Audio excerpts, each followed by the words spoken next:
네, 창세기 두 번째 시간입니다. 사람의 꿈과 하나님 주시는 꿈이 다릅니다. 물론 같은 꿈이죠.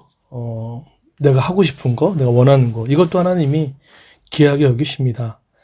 하나님은 때로는 우리의 욕심과 때로는 우리의 원함을 통해서도 일을 하시죠. 사실 그렇게 따지면 한나도 그랬죠. 사실은 한나는 자신의 아들을 이스라엘 구원하는 그 아들로 처음에 구한 건 아니었습니다. 한나는 우선 그 분인나의 격동과 아이 없음에 대한 그런 어려움들 이런 걸로 인하여서 사실 구했지만 나중에는 그것이 하나님의 꿈으로 바뀌어지는 것을 볼 수 있습니다. 그래서 내가 어떤 꿈을 꾸냐라고 했을 때 그보다 더 먼저 우리 믿는 사람들이 물어볼 질문은 이 꿈을 통해서 누구에게, 어떤 대상에게, 또 어떤 나라에게 기여를 할 건가? 그것이 너무 다른 거죠. 그러면요, 이렇게 후자로 꿈을 꾸는 사람의 공부와 방법과 동기부여는 명확해서 끝도 없습니다. 그게 다른 것 같아요. 사실은 요셉은 내가 공문처럼 일을 꾸야겠다라고 한 적이 없죠. 사실 하나님의 주신 꿈이라고 성경은 명확하게 드러납니다. 그래서 여러분,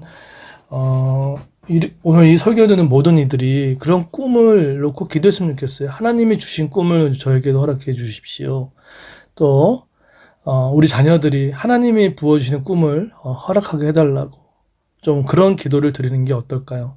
마찬가지로 우리 그레이스 교회도 목사가 꾸는 꿈, 성도가 꿈을 꾸는 꿈인 것이 아니라 그 찬양의 가사처럼 하나님의 꿈과 비전이 나의 비전과 꿈이 되어지는 그런 꿈에 대한 기도를 드렸으면 좋겠다는 생각이 같습니다. 그런데 오늘 본문은 그런 꿈을 꾸고 나면 우리가 가야 할 곳이 있습니다. 바로 그 꿈을 대가를 치르는 공간으로 들어가죠. 오늘 요셉은 바로 20절에 보면은 구덩이에 들어가고 맙니다. 사실은 23절에 보시게 되면 이렇게 나오죠. 어떤 대가를 치릅니까? 요셉이 형들에게 이름해 그 형들이 요셉의 옷과 곧 그가 입은 채색 옷을 벗기고 그를 잡아 구덩이에 던지니 그 구덩이는 빈 것이라. 그 속에 물이 없었더라. 구덩이, 그 다음에 채색 옷을 벗기고 또 비고 없은 모든 어려움의 시작이 됩니다. 꿈을 꾸고 났을 때, 하나님 주신 꿈을 꾸고 났을 때 하나님은 그 꿈을 만들어가기 위해서 하나님은 여러 방면으로 준비시켜 나가십니다. 그래서 때로는 사람을 만나게 하시고 환경을 접하게 하시고 때로는 책을 만나게 하시고 여러분 현재 여러분이 누굴 만나고 있고 누구와 교제하는 거는 결코 우연이 없습니다. 여러분이 지금 어떤 사람과 교제하고 있습니까? 어떤 공동체에 있습니까? 어떤 교회에 속하고 있습니까? 어떤 단체에 있습니까? 하나님께서 여러분을 향한 꿈을 향하기 위해서 그곳에 두었다는 거예요. 설령 지금 자기가 주시는 꿈이 모를지라도 그것은 하나님의 꿈을 여러분에게 주시기 위해서 마련된 공간이라는 것이죠. 근데 거기에는 나의 자아가 벗겨지는 시간이 될 겁니다. 채색 옷은 인간이 지어 입혀주신 옷입니다. 야곱의 편애적인 사랑이 입혀진 곳입니다. 근데 그것이 벗겨지는 시간을 갖습니다. 구덩이는 우리의 삶의 구덩이는 우리의 인간적인 방법과 지혜와 모든 것이 벗겨지는 시간입니다. 저는 지금 코로나가 교회나 우리의 일상이나 우리의 삶을 철저하게 무력하게 만드는 그 시간이라 같습니다. 그것이 벗겨져야 하나님을 찾고 하나님을 바라보는 열망을 하게 됩니다. 저도 이렇게 코로나를 맞이하다 보니까 할 수 있는 게 별로 없잖아요. 근데 오히려 그런 무력감을 경험하다 보니 더 하나님께 기도하게 되고 더 말씀을 사모하게 되는, 근데 오히려 삶은 더 풍성해지는 경험을 하고 또 오히려 하나님의 큰 꿈을 보게 되고 내가 예측하지 못했던 일들을 많이 보여주신 것들을 하게 됩니다. 그런데 누가 알았겠습니까? 그 구덩이가 앞으로 보디바를 만나게 하는 그런 계기가 삼아질지 누가 알겠습니까? 여러분 지금 관계의 구덩이를 겪고 계십니까? 아니면 직장에 지금 어려움을 겪고 계십니까? 또 아니면 여러 가지 갈등 관계에 놓여 있습니까? 하나님은 그 관계를 통해서 가장 빠른 길을 하나님이 예비시켜 주신 것입니다.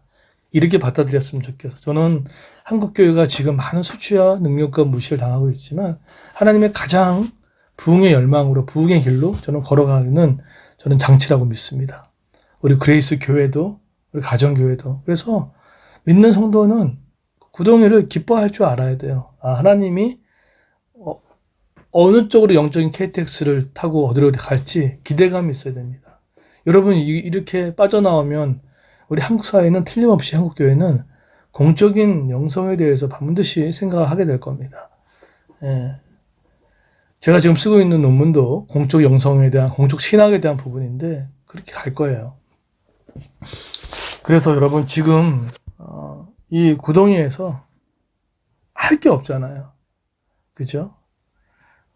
그래서 마음껏 부르주시고 하나님을 찾고 그런다 그러면은 우리가 요셉이 보디발을 만들 줄 누가 알았겠습니까? 거기서 또 감옥에 들어갈지 누가 알았겠고 그것이 총리로 걸어가는 거리보다 누가 알았겠습니까? 우리 지금 구덩이 같은 재정, 구덩이 같은 또 우리의 관계에 있다면 하나님께 일을 하고 계시는구나 라는 생각하십시오. 그리고 틀림없이 여러분 우리 그런 꿈을 지금 던져놨어요. 여러분 15분 합심 기도 기억하시죠? 그때 틀림없이 우리가 하나님의 처분과 맡김을 놓고 기도했잖아요. 그렇기 때문에 하나님께서 이끌어 가주실 겁니다. 교회에게 희망을 주실 거고 이끌어 가실 겁니다. 여러분 개인의 삶도 마찬가지입니다. 그런 은혜가 있기를 예수님으로 축원드리고요. 부흥을 위한 기도 15가지 꼭 감당하셔서 그 은혜를 같이 누리길 소망합니다.